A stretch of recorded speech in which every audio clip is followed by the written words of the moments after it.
Hi, welcome back to my channel. I did a video recently about the faith of my fathers, and I thought I'd make a couple of videos on the Catholic faith in general. And the first one that I'm making is a very basic one. It's on the existence of God. And right now, there is some debate. Christianity is on the decline in the Western world, although in some places it's flourishing, in particular in Africa, and I believe in some places in Asia. But the first, the beginning, the first video I want to make is this one on the existence of God. And this is my argument for. And kind of in the spirit of Thomas Aquinas, Summa Theologica, let's start with the argument against atheism as opposed to agnosticism. Atheism is the belief essentially that there is no God, as compared to agnosticism, which argues that, well, we just don't know. And so we're going to not hedge a bet in either way. But an atheist believe that God does not exist, and a lot of times they will support with science. And I don't think they always intend this, but they kind of like make somewhat a strawman argument to most Christians. I mean, there are some Christians that they would argue against in arguing for science, in that we know about certain things that we used to believe were God, but now we know that um, that science has proven them wrong. And sometimes they might argue, well, that people used to believe that the world was flat, and now we know that the world is round, and that people used to believe that the Earth was the center of the universe, and now we believe that we're a planet circling a sun that's in the middle of a galaxy, in the middle of a universe.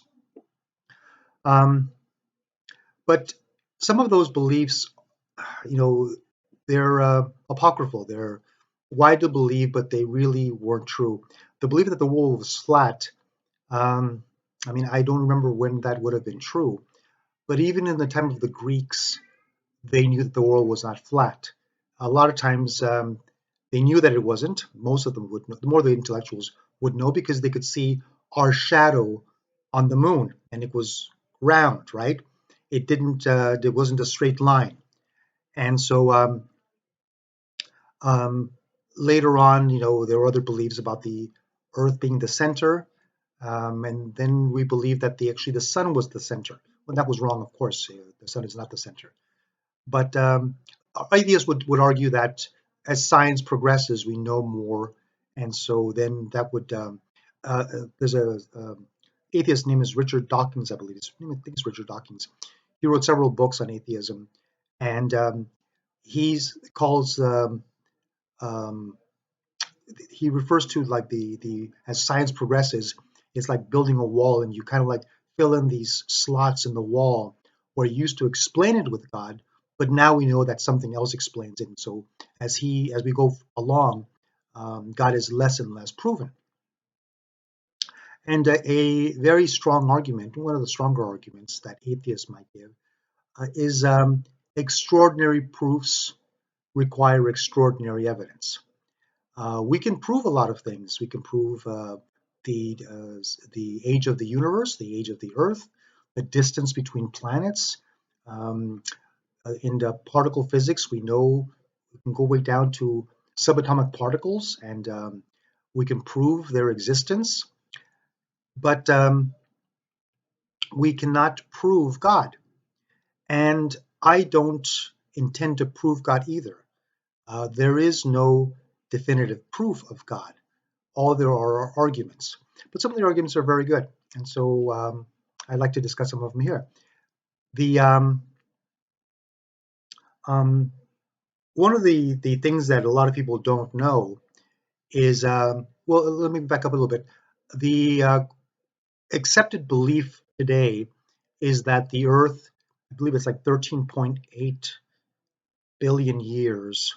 The Earth is about 4 billion years old, and we believe that the universe began with the huge explosion called the Big Bang, and that from that Big Bang, the universe came into existence.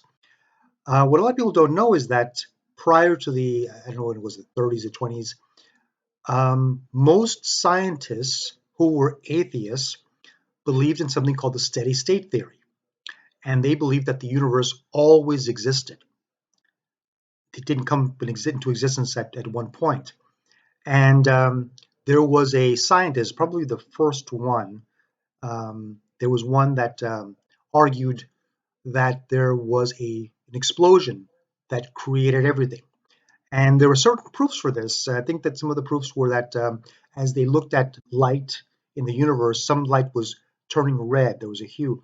And he would argue that that's because it's going away from us.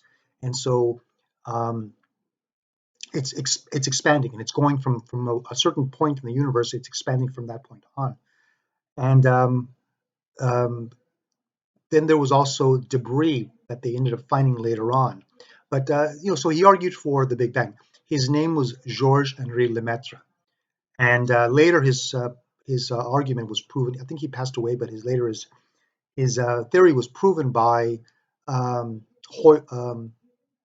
was it Hubble? Hubble. They named the telescope after him. They renamed the telescope Hubble Lemaitre later because they didn't feel it was right that they had left Lemaitre out. But they argued for the Big Bang, and one of the funny little twists is that Georges Henri Lemaitre was a Jesuit priest, also a physicist, and he was a professor in Belgium. And that was his argument. And he would argue with the guy, I believe it was Fred Hoyle. It was either Hoyt or Hoyle. I think it was Hoyle, who was a British scientist, and they would have debates. And the Big Bang was actually like a kind of like an elbowing, to Lemaitre, because he said, "Oh, so it exploded like a Big Bang. This Big Bang created everything." He was teasing him. Later, when it was proven pretty much that that's probably what happened, it shook Hoyle so much that he went from being an atheist to being an agnostic. And when I was, and went through my wilderness phase where I wasn't in the church and I was calling myself an agnostic, um, I was reading a lot of arguments both for and against the existence of God. And one of the most powerful ones was the Big Bang Theory. And now among some Christians, they're creationists, and some they're like old world creationists and young world creationists. And young world believe that the Earth is only like 3,000-4,000 years old, and that the dinosaurs are a myth, that they didn't really exist. And they kind of like do these mental gymnastics to prove it to themselves. Um, but the argument that some scientists believe now about the universe, and I think it's 13.8 billion years of age, is that at one point there was what's called a singularity, a like a little marble or something the size of a marble, and the mass, the entire universe was in that, and that the mass was so great that it exploded. And when it exploded, um, it gave certain things came into existence. Among them, time. Time is related to, is E equals mc squared. Energy equals mass times the speed of light times itself. Um, there was no time at the beginning, and so everything came into existence. And then the weight of the elements, I believe hydrogen being the first one, had to be perfect. If it was any heavier, it would either bind or not bind with everything, and if it was any lighter, it would either bind or not bind with anything, and nothing would come into existence. But it was the perfect size um, to give birth to the other elements, and then from that explosion, um, the elements came together and they banged up against each other, and stars were born, and the planets were born, and all this energy that was inside of that singularity exploded, and over billions of years, it gave things came into being. At some point, and I've got to back up a little bit. There is an excellent movie called Particle Fever about the search for Higgs boson. Higgs boson is a particle that exists only for milliseconds or something, it gives mass to other particles and then it goes away. Sometimes it's called the God particle. Um, but they were searching for it. Higgs, who's still alive or was still alive when they were making the movie, was there. This was in CERN. They built the Large Hadron Super Collider specifically to test that theory, and it's phenomenal. If you see the video, I'll link it down at the bottom if I can find it. It's on YouTube, I believe.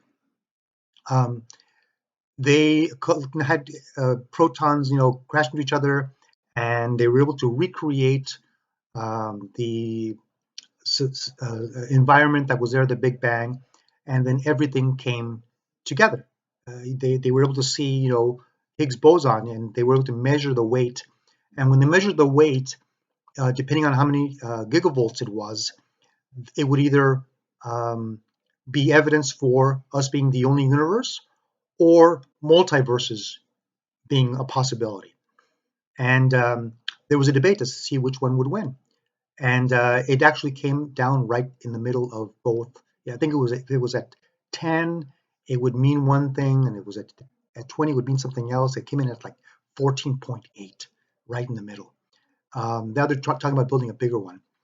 But um, what they were, when they did this and they recreated this, it kind of like explained the Big Bang, and now it's kind of interesting because Stephen Hawking, I believe, among other scientists, now argue against the Big Bang. Um, you know, I find it interesting, and I once heard a criticism by one of Stephen Hawking's fellow scientists that said, this Stephen Hawking, he's very, very smart, he's a brilliant guy, but he's not as smart as everyone makes him out to be. Um, he's got this notoriety because I think he's got Parkinson's and he's in a wheelchair. Um, but don't believe that he's like the smartest guy that ever lived. There are plenty of living scientists that are as smart, if not smarter than him. Anyway, so we have this explosion that happened, and from a lot of the scientists at the time, when they were debating the Big Bang, um, argued this, that the Big Bang theory smacked of creationism, and they did not like it. They did not like, because they were saying it wasn't scientific. It was just that these scientists that argued for the Big Bang were mostly religious people, which I believe a lot of them were, and they were just trying to trick us into believing in God. And one of the reasons that they didn't like it is because if the Big Bang came into existence, there was what they called the Big Banger. There was something before that started everything going. But anyway, so you have the Big Bang, and from that elements came into existence, and then from that stars came into existence, and all the stuff that we find out in outer space, nebulas and planets. But then something interesting happened along the way, is that this one star is here, that's here, and as things were rushing around and breaking off from each other on around the sun, which has this gravity that holds things around it in place. These planets were trapped in its gravitational pull, and were going around the sun, and then around one of them, um, third one from the sun happens to have an atmosphere. In other words, the gravity from that grabbed onto these um, gases that were around, and with its own gravity, kept them. And then it happened to have a moon around it. The moon, um, I don't know if it's the waves or the tides, but it makes the ocean go up and down, with churned all this gunk that's inside of it, that eventually gave birth to simple proteins that eventually gave birth to single cell animals. Single cell animals, we call them animals, but they're single celled creatures or living things. And it's something called abiogenesis, which is from a rock we got a plant, right? Something that's dead, that's to something that is alive. That has never been explained, but it happened, abiogenesis, and it went from, like I said, from this gunk that was in here to single-celled creatures, or whatever you want to call them. And those single-celled creatures eventually got, bunched up with each other, and at some point they made animals. Simple animals. First it was fish in the sea, and then some of these fish left the sea and started to walk on land. And then at some point, some of these animals became us with reason. They call them four big bangs. The original Big Bang, and then of course the Big Bang of um, life, and then the Big Bang of animals, and then the Big Bang of reason. All of a sudden, one of these animals was aware of itself, and we started building computers and cars and planes, and fantastic. And people will now argue that, and this was something that a lot of people disagree with me on, but that we have that there's life in other planets, and there was thinking, well, but there are gazillion, jillion planets out there. There's got to be something out there. Not necessarily. I think that Carl Sagan once said that all that they needed for a planet for life to be out there is a star with a planet moving around it.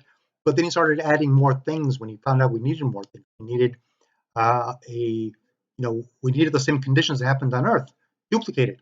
It has to be the correct distance from the sun so it isn't too hot or too cold. It has to rotate a certain way because if it doesn't rotate perfectly, it'll get too hot on one side and too cold on the other. We need this planet around it to churn whatever mush is inside there to, and that mush has to eventually create life. Which is the probability that for the 13.8 billion years that it took to happen, that seems to be like a best case scenario. It happened perfectly correctly. And that is my argument for God's existence, that couldn't have happened just by chance, that God can make it any way he wants, and this is the way that it happened. We became something part of, um, from the very first explosion on. And so I remember watching a video recently, and somebody was asking about an atheist was asking about that they didn't believe in God, and someone said, well, they argued this. If you see a beautiful painting, you would think there was a painter. If you saw a beautiful building, you'd think there would be a builder. If you found a computer on Mars, you would assume that there was a computer maker.